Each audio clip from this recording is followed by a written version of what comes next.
Hello everybody and welcome to the Danish Woodsman.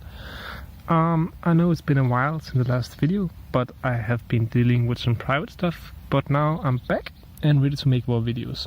As usual, don't expect the videos to come that often, but since it has been a bit of time since I last uploaded my video, 10 months actually, I've had some time to collect some new knives for me to show you guys. So let's get right into it. So the knife we're gonna take a look at today is the DanTope TDC, but as usual we are going to start by looking at the sheath for a bit. And when we look at the sheath, some of you may be confused because this is indeed not the sheath that comes with the knife when you buy it. This is a sheath from another Bag River knife from the DX4, which actually fit the TDC very well. The reason why I don't have the original sheath with me is simply because I do not use it. This knife is intended for daily carry, but I didn't feel that the sheath was very well designed for that purpose, or maybe it's just my personal preference. Of course, everybody has their own personal preference and opinion, but the original sheath was bulky. It was thick and it did ride quite low and close to the hip, which I didn't find comfortable for daily carry, and it didn't secure the knife very well. Of course you can decide to wet form it in order to solve some of these problems, at least the retention problem and the fact that it didn't hold the knife very well. But I just preferred this one from Bag River, which I modified with a string to neck carry sometimes, or a carbine to carry it on my hip. So I just didn't like the sheath. Maybe you love the sheath. I just chose to carry it in this one, and I'll obviously throw it in a picture of the sheath on the screen here so you can see what it looked like. One bonus point from the original sheath I would like to add was that it was set up for both horizontal and vertical carry, so that was a nice feature. Now let's move on to the knife. So here we have the star of today's show, the DanTope TDC. What a blade. Let's start by talking about the design and the designer. So obviously this was designed by DanTope, who is an American custom knife maker, but who also makes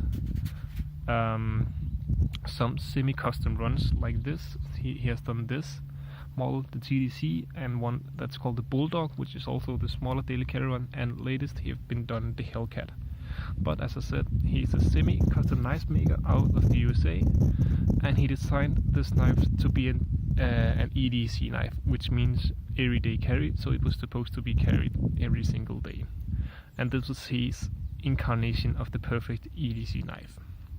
So the specs, it has a blade length of 10.8 centimeters, a blade thickness of 3.2 millimeters, so very thin.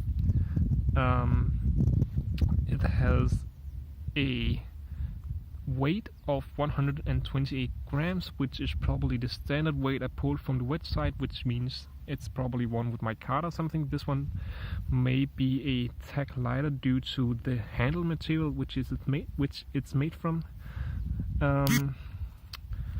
and it is obviously, as you can see, made from CPM 3V, which is an awesome steel, and it looks awesome here in the sunlight. So obviously, DanTope being a custom knife maker, you can get this with various handle configurations, such as my Carver, D10, and lots of other stuff. Mine, and that was also one of the reasons why I bought this knife, because it just couldn't stand for the beauty of this handle. This has a quite funny name. It's called Google Earth C-Tech. So this is actually my first C-Tech knife, but it's just looking very good in the sun here, and you can see the blue and black liners, so double liners, both blue and black. So let's talk about the knife and how I like it. Let's take a few points about what I like. I like the size. It's a pretty good size knife for maybe it may be on the bigger side. Some of you may prefer a smaller knife for EDC, but depending on where you live, of course, in the local registrations, I think the size is quite okay. It's got a lanyard hold for a lanyard, if that's what you like. And another thing I really like about this knife is the handle, because this handle is it's obviously only one position, but it really locks you in super tight. So it just fits at least my hand, and I have medium to large hands. I don't have the biggest hands, but medium large. But it just locks me in the way that this my index finger just fits right here, and it's just locked really solid.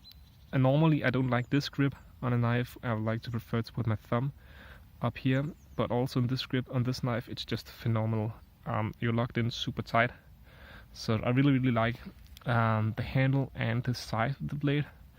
And one more thing I really like is the sliciness of the blade. It's just a super slicey blade. It's just a fast blade. The way the blade looks with DanTope's signature harpoon shape here, it's just a fast looking blade, or sharp looking, and it's just super duper slicey. It's a thin convex edge, I believe, obviously with a clip point, but yeah, super fast, super duper slicey, and came of course very sharp out of the box.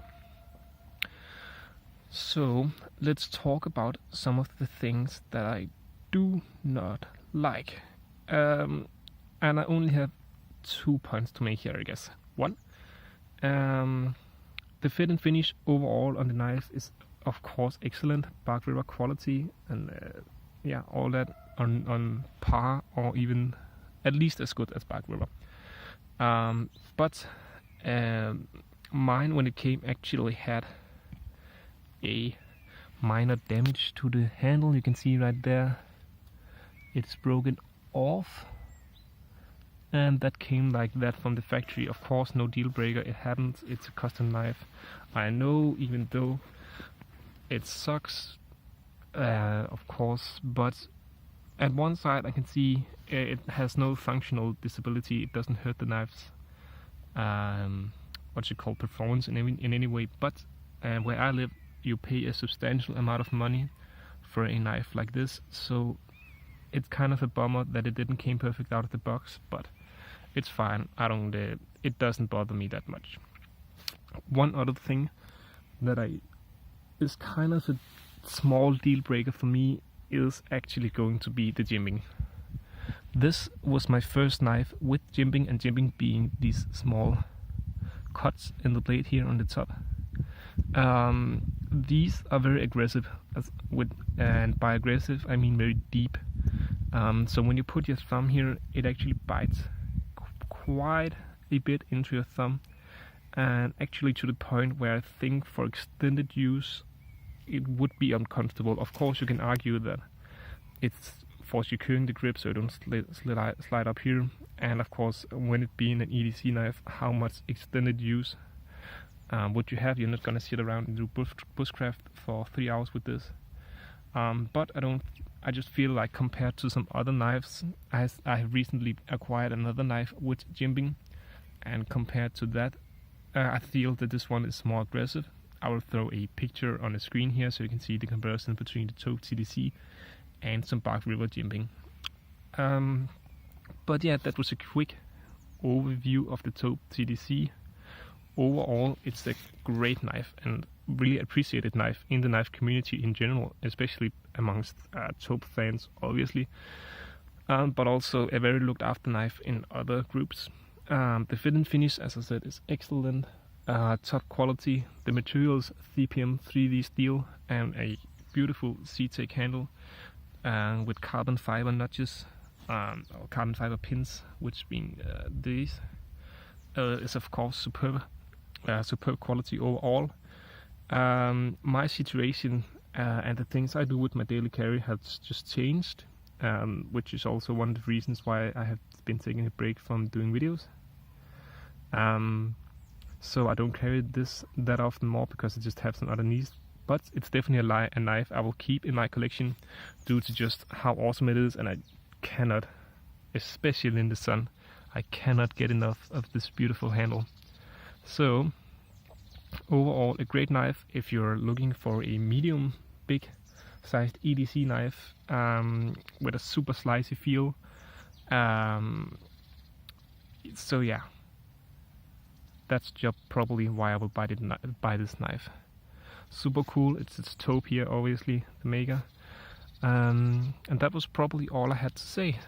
Thanks for watching, guys. I don't even know what you're doing here watching me. You should get outside and play. And you could be looking forward to more videos coming in the near future. I at least will look forward to making them. I'll see you next time.